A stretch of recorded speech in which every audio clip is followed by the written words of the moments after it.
لاہور میں علیمہ خان کے بیٹے شاہریز عظیم کی گرفتاری کے بعد سیاسی اور قانونی حلقوں میں ایک نئی بحث چھڑ گئی ہے۔ پولیس نے اس گرفتاری کی باضابطہ تصدیق کرتے ہوئے کہا کہ شاہریز عظیم 9 مئی کے مقدمات میں لاہور پولیس کو مطلوب تھے۔ ڈی آئی جی انویسٹیگیشن کے مطابق ملزم کو عدالت میں پیش کیا جائے گا۔ ان کا کہنا تھا کہ ریاست مخالف سرگرمیوں میں ملوث افراد کسی رعایت کے مستحق نہیں ہیں اور قانون کے مطابق کارروائی کی جائے گی۔ اس سے قبل سابق وزیر اعظم عمران خان کی بہن علیمہ خان نے الزام عائد کیا تھا کہ ان کے بیٹے کو سادہ کپڑوں میں ملبوس 4 مسلح نقاب پوش گھر سے اغوا کر کے لے گئے۔ انہوں نے بتایا کہ مسلح افراد کچن کے راستے ان کے گھر میں داخل ہوئے۔ اس وقت شاہریز اپنی بیوی اور والد کے ساتھ گھر کی بالائی منزل پر موجود تھے۔ علیمہ خان نے مزید کہا کہ ملزمان نے گھر میں موجود ڈرائیورز کو بھی ہراساں کیا۔ تحریک انصاف کے ترجمان نے بھی اسی نوعیت کے الزامات لگاتے ہوئے کہا کہ مسلح افراد دروازے توڑ کر اندر داخل ہوئے اور بیڈ روم سے شاہریز کو زبردستی لے گئے۔ ترجمان کے مطابق شاہریز کے 2 چھوٹے بچوں کے سامنے کمرے میں گھس کر ان پر تشدد کیا گیا اور پھر انہیں زبردستی اپنے ساتھ لے جایا گیا۔ دوسری جانب وزیر اعظم کے سیاسی مشیر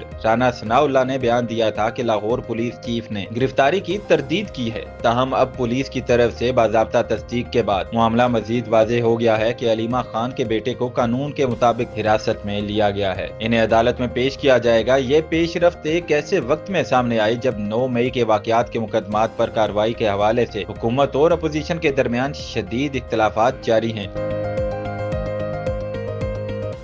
حالیہ دنوں میں جو پاکستان میں طوفانی بارشیں ہوئی ہیں اور جو دریاؤں میں جو طغیانی آئی ہے اور خاص طور پر کے پی میں جو کلاؤڈ برسٹ ہوئے اور جو فلیش فلڈز آئے، اس سے بے پناہ جانی نقصان ہوا ہے اور مالی نقصان ہوا۔ ابھی ہم 2 دن پہلے گئے تھے بنیر میں اور وہاں پر بے پناہ جانی اور مالی نقصان ہوا۔ اسی طرح سوات میں، سوابی میں، مانچیرہ میں، شانگلہ میں، اور اس حوالے سے وفاقی حکومت نے مل کر صوبائی حکومتوں سے بھرپور اس میں ہاتھ بٹایا ہے اور بھرپور خلوص کے ساتھ تعاون کیا ہے۔ اس میں ہمارے جو وزیر منسٹر آف پاور لغاری صاحب، منسٹر آف کمیونیکیشن خان صاحب اور سیکرٹریز، اور اس کے علاوہ انفارمیشن منسٹر نے پوری طرح جو یہ کاوشیں ہوتی رہیں اس کو اجاگر کیا۔ چیئرمین این ڈی اے میں نے وہاں پر جو امدادی سامان جو بھجوایا اور امیر مقام صاحب کی وہاں پر لیڈرشپ میں بے پناہ کام ہوا ہے۔ کہنے کا مقصد یہ ہے کہ وفاقی حکومت نے، وزراء نے، سیکرٹریز نے اور اس کے علاوہ جو متعلقہ جو آفیشلز ہیں، چیئرمین این ڈی اے میں نے جو اس میں کاوشیں کی ہیں، میں آپ سب کا بے حد شکر گزار ہوں۔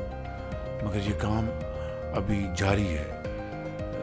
ریسکیو ایفرٹس آلموسٹ مکمل ہو گئی، ریلیف ایفرٹس اور ری ایبلیٹیشن جب تک یہ مکمل نہیں ہوتا ہمیں چین سے نہیں بیٹھنا۔